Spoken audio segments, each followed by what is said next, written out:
Hey first graders, hope everybody's doing great and staying well.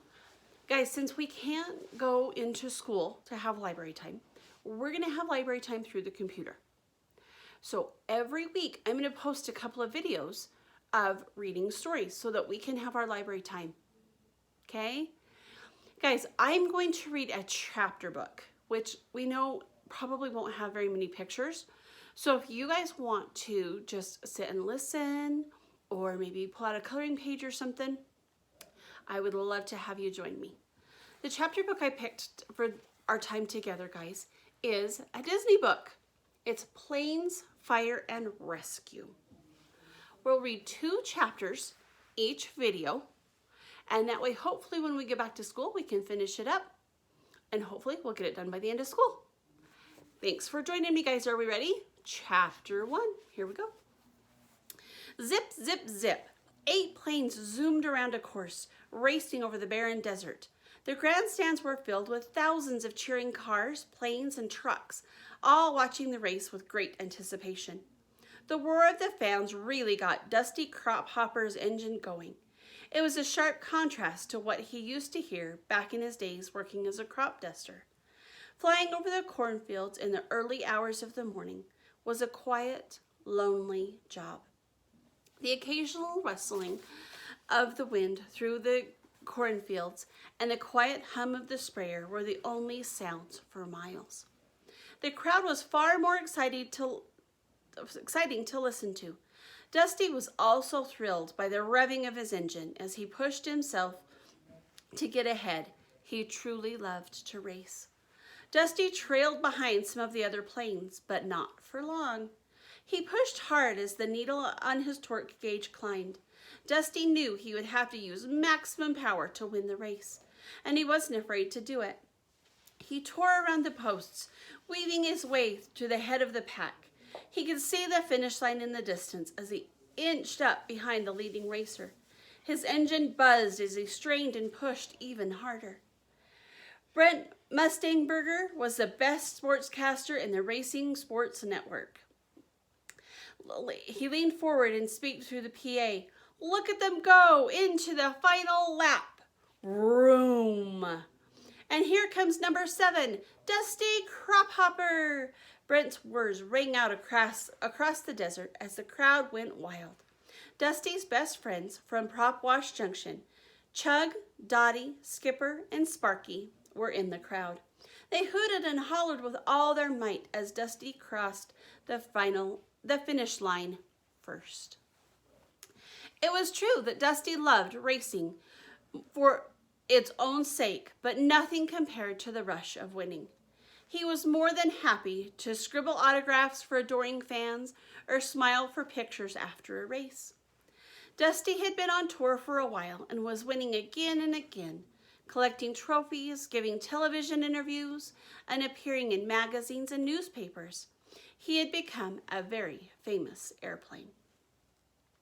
Back in Prop Wash Junction, everyone crowded around a tiny television to watch Dusty's interview with Brent Mustangberger.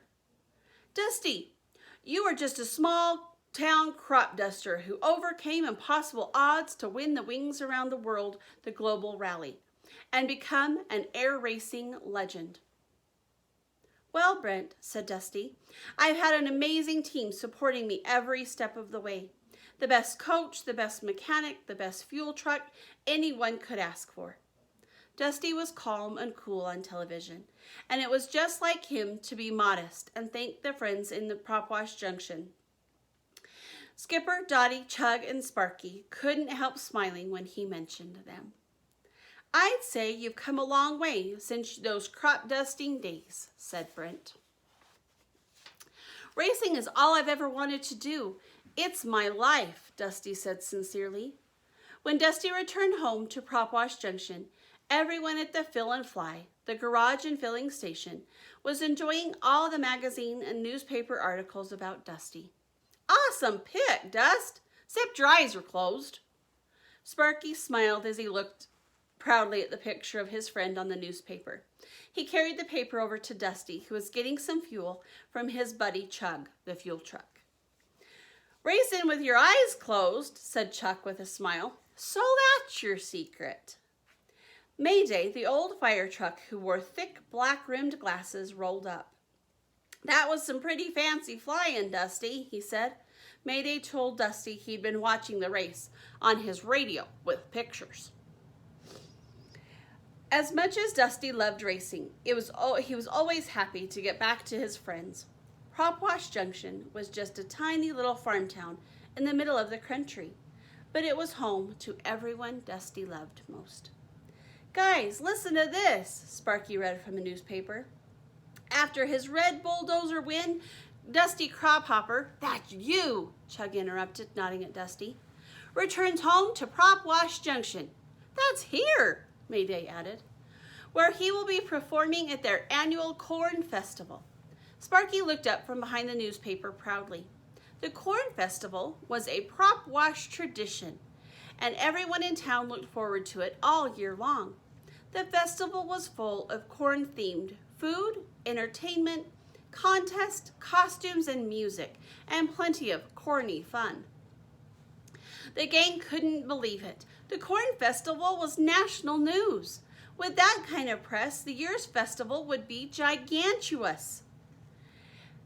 "This is going to put Propwash Junction on the map," Chug added. "Oh, I've always wanted to be on a map," said Sparky. Everyone in town could hardly contain their excitement. The motel's phone had already been ringing off the hook, and the owners said they were going to have to get out the inflatable hangars to accommodate all of the visitors. Dusty was happy to see everyone in Propwash coming together for the festival. He knew it was going to be the biggest and best one yet. Chapter 2.